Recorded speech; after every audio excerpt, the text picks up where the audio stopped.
Ouagadougou accueille un choc discret, mais continental. Alors que le Sahel est souvent réduit à l'instabilité, le Burkina Faso est sélectionné pour accueillir la 9e Coupe africaine de football militaire, un retour symbolique aux origines après avoir reçu la toute première édition, et une réunion structurée où la discipline, la ponctualité et le respect du protocole comptent autant que le score, avec 12 équipes militaires africaines. Que dit ce choix sur Ibrahim Traoré et sur la crédibilité que les partenaires africains accordent au pays? C'est un signal calme mais ferme. Ce qui se joue à Ouagadougou dépasse clairement un simple calendrier sportif militaire. Accueillir une compétition continentale de ce type engage la crédibilité d'un État, et dit la fiabilité de ses institutions militaires et sa capacité à offrir un cadre ordonné à des partenaires étrangers. Pour le Burkina Faso, l'enjeu est double. D'une part, il s'agit de confirmer une compétence organisationnelle reconnue de longue date dans les cercles militaires africains. D'autre part, l'événement agit comme un test silencieux de confiance, dans un contexte régional où l'image du pays est souvent façonnée par des récits extérieurs focalisés sur l'insécurité. La promesse de ce tournoi est donc précise, montrée par l'action plutôt que par le discours qu'une armée peut incarner discipline, coopération et responsabilité partagée. Le football militaire devient ici un outil mesurable de cohésion, fondé sur des règles communes, des horaires stricts et un respect mutuel entre délégations. Pour les forces armées participantes, l'enjeu n'est pas la victoire seule, mais la démonstration d'un ordre collectif fonctionnel. Pour le pays hôte, c'est une occasion rare de replacer la discussion sur des faits observables plutôt que sur des perceptions abstraites.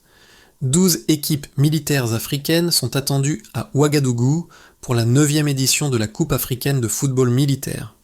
Ce chiffre suffit à rappeler que l'événement n'est ni improvisé ni marginal, mais inscrit dans une architecture continentale structurée de coopération entre forces armées. Le retour du tournoi dans la capitale burkinabé, plusieurs décennies après avoir accueilli la toute première édition, n'est pas présenté comme un geste nostalgique, mais comme un choix fondé sur une continuité institutionnelle reconnue au sein des cercles militaires africains.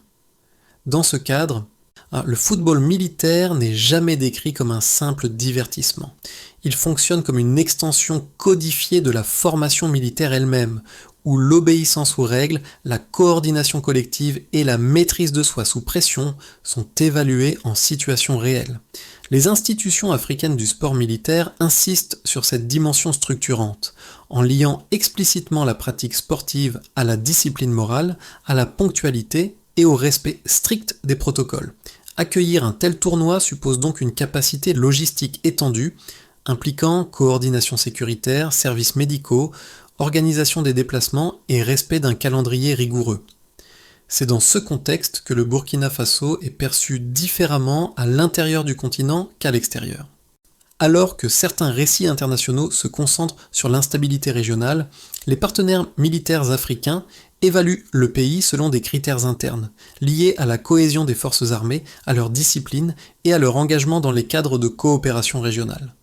Cette divergence de perception éclaire la décision de confier l'organisation de l'événement à Ouagadougou, sous la présidence d'Ibrahim Traoré. Ce choix s'inscrit dans une vision où les forces armées sont présentées non seulement comme des acteurs de sécurité, mais comme des institutions porteuses d'ordre, de responsabilité et de dignité nationale. Le tournoi devient ainsi un révélateur silencieux. Il expose, sans discours appuyé, le niveau de confiance accordé au Burkina Faso par ses pairs africains et la place qu'il occupe dans une coopération militaire pensée et gérée à l'échelle du continent. Ouagadougou n'apparaît pas ici comme un simple décor logistique, mais comme un acteur à part entière de la séquence. La capitale burkinabé porte une mémoire spécifique dans l'histoire du sport militaire africain, puisque c'est elle qui avait accueilli la toute première édition de la Coupe africaine de football militaire. Ramener la 9e édition au même endroit crée un effet de continuité rarement souligné, où le passé institutionnel sert de point d'appui au présent plutôt que de référence symbolique figée. Sur le plan immédiat, cette désignation entraîne une mobilisation coordonnée des structures militaires et civiles. Si les forces armées burkinabées doivent assurer l'accueil des délégations, la sécurité des sites, la fluidité des déplacements et le respect strict des protocoles établis par l'Organisation du sport militaire en Afrique. Cette préparation met en jeu des mécanismes concrets de commandement, de planification et de discipline collective, observables par les partenaires étrangers présents sur place. L'impact se mesure aussi dans la manière dont les soldats burkinabés sont placés en situation d'interaction directe avec leurs homologues africains. Sur les terrains comme en dehors, les échanges se font dans un cadre où les grades s'effacent temporairement au profit d'une expérience partagée d'efforts, de règles communes et de responsabilités collectives.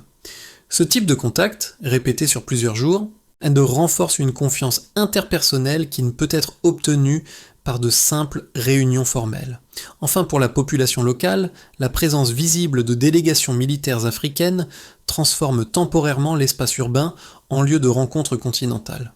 Sans slogan ni mise en scène excessive, la ville devient le théâtre d'une démonstration pratique d'ordre, de ponctualité et de coopération. Le message transmis est indirect mais lisible, le Burkina Faso est capable d'organiser, d'accueillir et de tenir ses engagements dans un cadre africain structuré.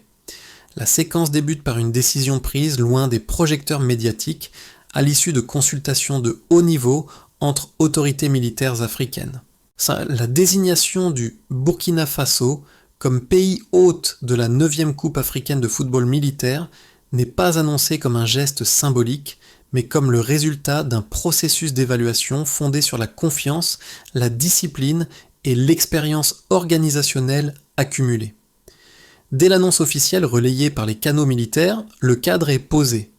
Il s'agit d'un événement continental structuré, inscrit dans une tradition de coopération interne aux forces armées africaines. Très rapidement, la préparation entre dans une phase opérationnelle. Accueillir 12 équipes militaires implique bien plus que la mise à disposition de terrain. Les chaînes de commandement sont mobilisées pour coordonner sécurité, hébergement, transport, soins médicaux et respect du calendrier. Chaque détail devient un test de fiabilité. Dans ce contexte, on met la ponctualité, la clarté des ordres et l'exécution collective prennent une importance centrale. Le tournoi agit alors comme une montée en puissance silencieuse où la capacité organisationnelle se démontre par la régularité et l'absence d'incidents plutôt que par des déclarations publiques. Au cœur de cette dynamique, le football joue un rôle précis. Il structure le temps, impose des règles identiques à toutes les délégations et crée un espace où la hiérarchie militaire s'exprime différemment. Sur le terrain, la discipline ne se mesure pas à l'autorité du grade, mais à la capacité à respecter une stratégie collective et à accepter la décision arbitrale.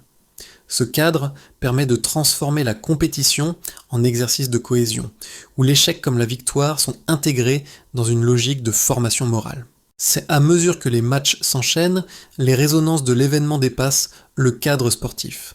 Les interactions quotidiennes entre soldats de différentes nations renforcent une fraternité fondée sur l'expérience partagée plutôt que sur des discours panafricanistes abstraits. Cette proximité progressive crée un climat de respect mutuel où les forces armées africaines se perçoivent comme des partenaires soumis aux mêmes exigences professionnelles. Dans ce déroulé, la figure d'Ibrahim Traoré apparaît en filigrane, sans intervention directe sur le terrain. Son leadership est associé à une vision où l'armée burkinabé est présentée comme disciplinée, responsable et tournée vers le service collectif. Le tournoi devient ainsi une caisse de résonance de cette orientation, traduisant une cohérence entre choix politiques et non pratiques militaires et engagements continentaux.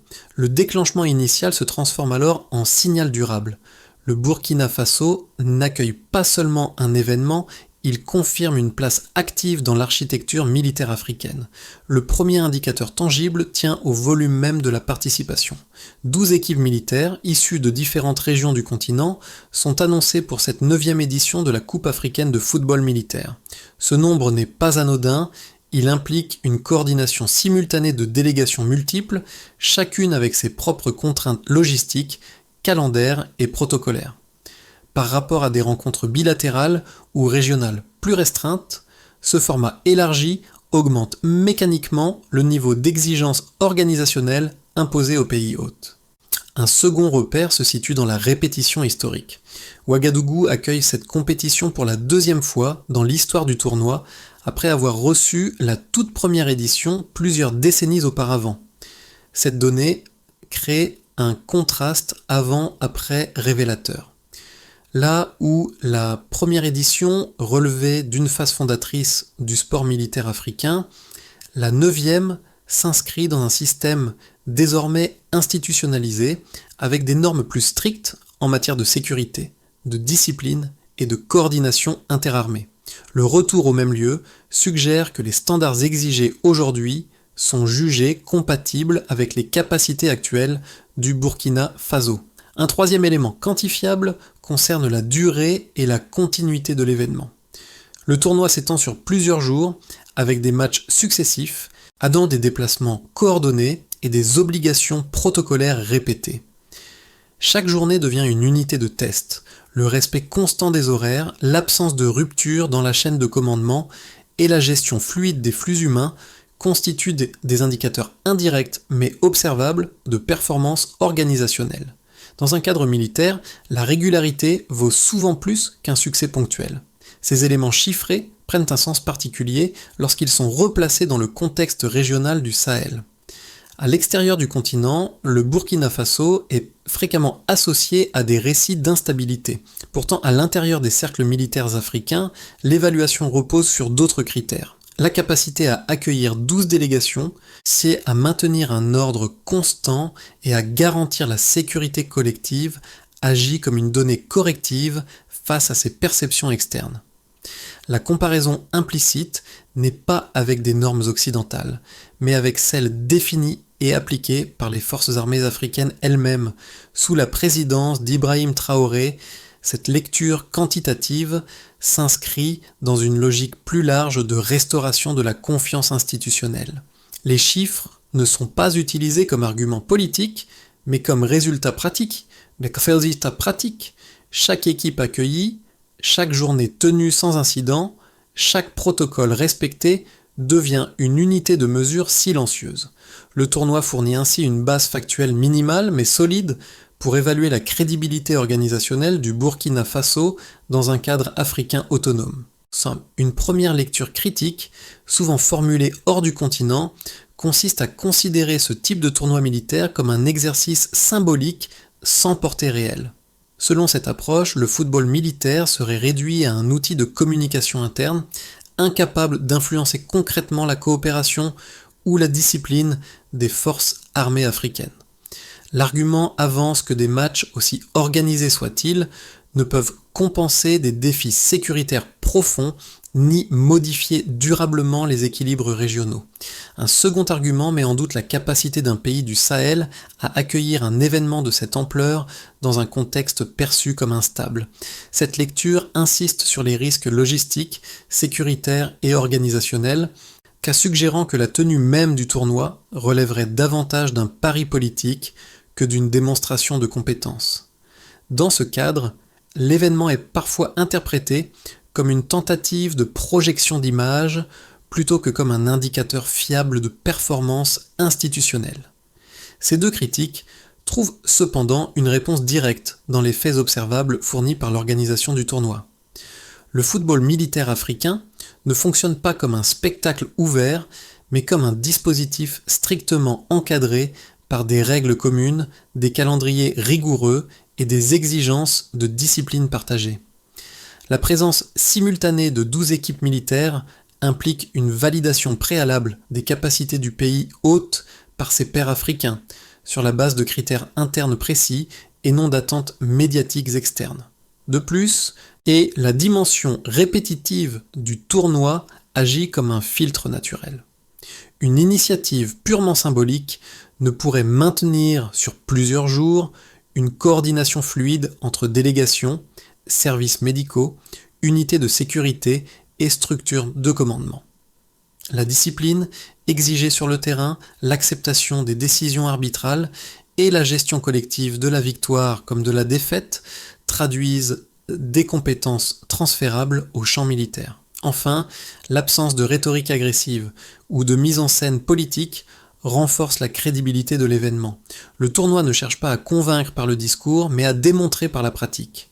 Cette logique répond point par point aux critiques.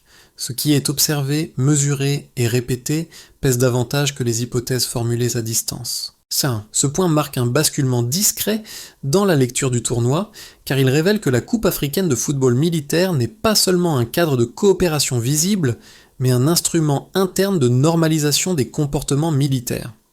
Le football, tel qu'il est pratiqué dans ce contexte, impose une discipline immédiate, mesurable et partagée, où chaque manquement individuel a un impact collectif clairement identifié.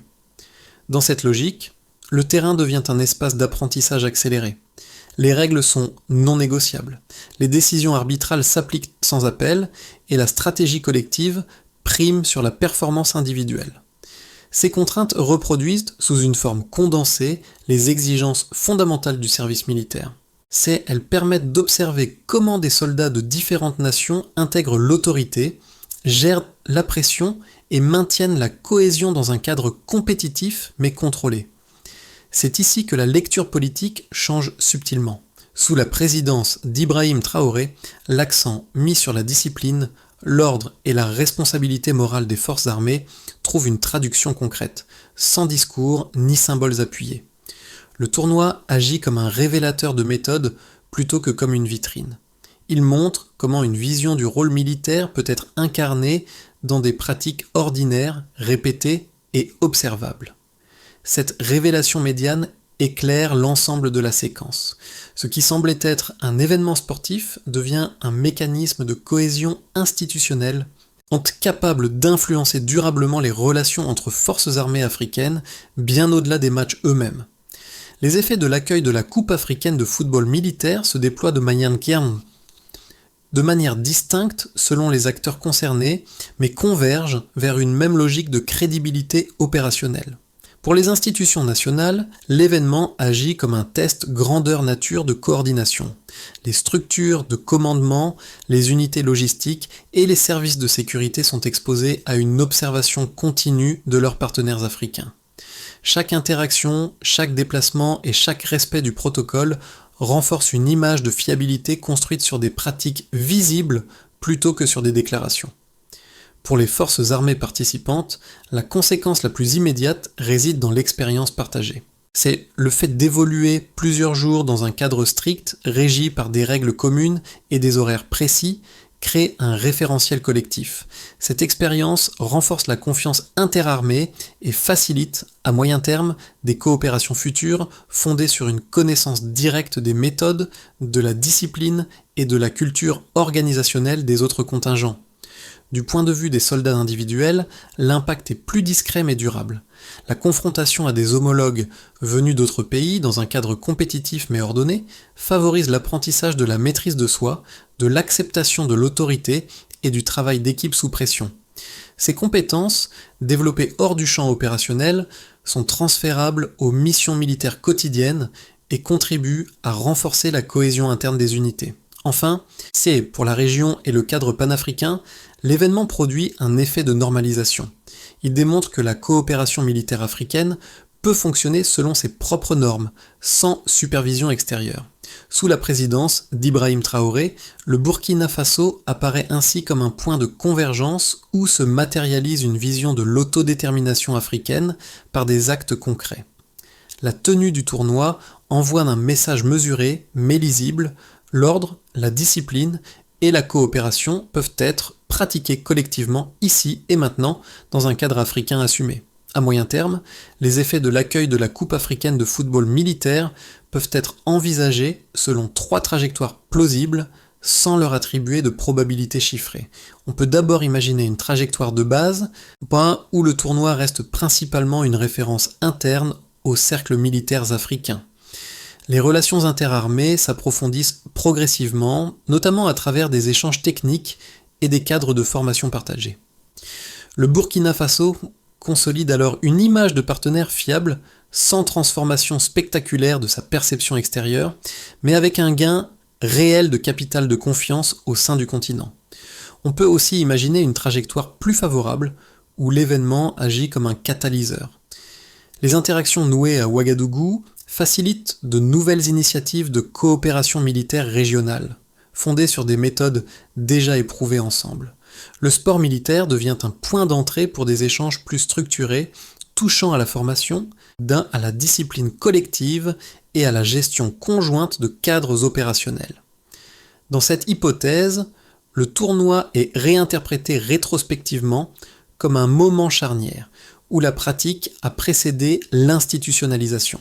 Enfin, une trajectoire plus défavorable reste possible, où l'impact demeure limité par des contraintes externes persistantes, notamment les récits dominants sur la région du Sahel. Le tournoi est alors perçu comme un épisode isolé, sans relais suffisant pour transformer durablement les cadres de coopération. Même dans ce cas, l'effet n'est pas nul. Les standards observés, les relations établies et les précédents créés demeurent disponibles pour de futures initiatives, prêtes à être réactivées lorsque le contexte s'y prête. Quel que soit le scénario retenu, un point commun se dégage. L'événement introduit une logique conditionnelle claire.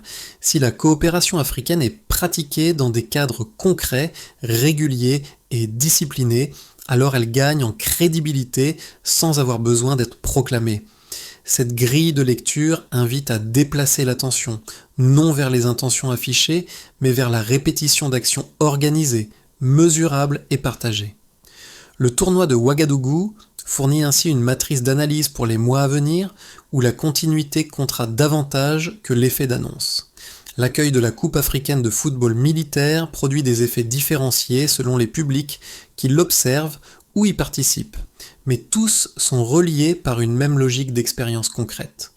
Pour les institutions militaires burkinabais, l'événement agit comme un miroir opérationnel. Il permet d'évaluer, en situation réelle, la capacité à planifier, coordonner et maintenir l'ordre sur une durée prolongée sous le regard de partenaires africains familiers des mêmes exigences professionnelles. Cette exposition renforce les standards internes et crée des points de comparaison utiles pour l'amélioration continue. Du côté des forces armées africaines invitées, l'impact réside dans la normalisation des relations. Le fait d'évoluer dans un cadre commun, sans hiérarchie politique explicite, facilite une lecture horizontale des compétences et des pratiques. Les échanges informels, en marge des matchs, contribuent à une meilleure compréhension mutuelle, réduisant les distances symboliques entre armées nationales et favorisant une coopération fondée sur l'habitude plutôt que sur l'exception. Pour le public civil, même indirectement concerné, l'effet est plus subtil. La visibilité d'un événement militaire organisé, ponctuel et discipliné introduit une image alternative des forces armées, centrée sur l'ordre et la responsabilité plutôt que sur la confrontation. Sans discours appuyé, cette perception peut contribuer à renforcer la confiance institutionnelle, en montrant des soldats engagés dans des cadres régulés et collectifs. Enfin, pour les observateurs régionaux, le tournoi agit comme un repère. Il offre un exemple tangible de coopération africaine fonctionnelle, inscrite dans la durée et portée par des institutions du continent. L'impact n'est pas spectaculaire, mais cumulatif. Chaque édition réussie alimente une mémoire commune où la discipline partagée devient un fait acquis et non une promesse abstraite. Dans cette séquence, la tenue de la Coupe africaine de football militaire s'inscrit dans une trajectoire plus large portée par le leadership d'Ibrahim Traoré. L'événement ne constitue pas une initiative isolée, mais un point d'appui cohérent avec une vision où les forces armées sont conçues comme des institutions de discipline, de service et de responsabilité collective. Accueillir un tournoi continental revient ici à mettre en pratique cette orientation, sans recourir à une mise en scène politique explicite. La logique suivie repose sur plusieurs leviers concrets. Le premier est institutionnel. En confiant aux structures militaires la responsabilité d'un événement complexe, le cadre renforce les chaînes de commandement, la coordination interservices et la culture du résultat mesurable. Chaque étape, de l'accueil des délégations au respect des protocoles, devient un exercice de gouvernance interne observable. Le second levier est symbolique, mais ancré dans le réel. Le sport militaire fonctionne comme un langage partagé, capable de traduire des valeurs abstraites en comportements visibles, reproductibles et évaluables. Un troisième levier tient à l'ancrage continental. Sous Ibrahim Traoré, l'accent mis sur l'autodétermination africaine trouve ici une application concrète. Le tournoi est organisé, régulé et évalué par des institutions africaines selon des normes définies collectivement. Cette approche réduit la dépendance à des cadres externes de validation et renforce une confiance horizontale entre partenaires militaires du continent. Enfin, la trajectoire se mesure dans le temps. L'événement ne promet pas une transformation immédiate, mais il installe des précédents. Chez chaque édition réussie facilite la suivante. Chaque coopération fonctionnelle rend la suivante plus probable. La stratégie n'est pas déclarative. Elle repose sur l'accumulation patiente d'actes cohérents où la discipline devient un fait établi et non un objectif à proclamer. Dans ce cadre, la Coupe africaine de football militaire apparaît comme un jalon opérationnel dans une vision plus large de consolidation institutionnelle et de crédibilité régionale. Le tournoi ramène l'attention vers une image simple. Des soldats venus de pays différents, alignés sous les mêmes règles, partageant le même effort et la même fatigue. Cette scène fait écho aux premiers pas de la Coupe africaine de football militaire à Ouagadougou, lorsque la ville avait déjà servi de point de rencontre fondateur. Le retour du tournoi dans ce même espace n'est pas un hasard narratif, mais une boucle assumée entre mémoire institutionnelle et présent opérationnel. Au fil des jours, ce sont moins les résultats sportifs que les comportements observés qui comptent. La ponctualité respectée, l'acceptation des décisions arbitrales, la coopération hors du terrain deviennent des signes lisibles d'une discipline partagée. Ces gestes ordinaires, répétés, composent une grammaire commune entre forces armées africaines. Ils rappellent que la cohésion ne naît pas de déclarations solennelles, mais de pratiques tenues dans la durée. Dans cette continuité, la figure d'Ibrahim Traoré s'inscrit sans emphase. Son leadership n'est pas invoqué par des slogans, mais par la cohérence entre discours sur l'ordre et réalité observée sur le terrain. Le tournoi agit alors comme un miroir discret, reflétant une vision où la dignité militaire passe par le respect des règles et le service collectif. La boucle se referme sur une certitude calme. La coopération africaine devient crédible lorsqu'elle est vécue, organisée et répétée, sans avoir besoin d'être expliquée. Au terme de cette séquence, l'événement laisse moins une conclusion qu'une invitation à observer autrement. La Coupe africaine de football militaire ne cherche pas à convaincre par des discours, mais à montrer ce que produit une coopération lorsqu'elle est encadrée, répétée et assumée par des institutions africaines. Le cadre sportif sert ici de miroir. Il révèle des méthodes, des réflexes et une capacité à tenir des engagements communs dans la durée. Pour les observateurs, l'enjeu n'est donc pas de juger l'événement à l'aune de symboles visibles, mais d'en tirer des questions utiles. Que devient la confiance lorsqu'elle repose sur des pratiques partagées plutôt que sur des promesses ? Comment la discipline collective se construit-elle lorsque les règles sont les mêmes pour tous, sans exception ? Et quelle forme de coopération gagne en crédibilité lorsqu'elles sont vécues avant d'être proclamées ? Cette approche ouvre un espace de dialogue calme. Elle suggère que l'unité ne se décrète pas, mais se travaille jour après jour dans des cadres concrets. À chacun, désormais, de regarder ces faits et de décider ce qu'ils disent du présent et de ce qu'ils rendent possible pour la suite.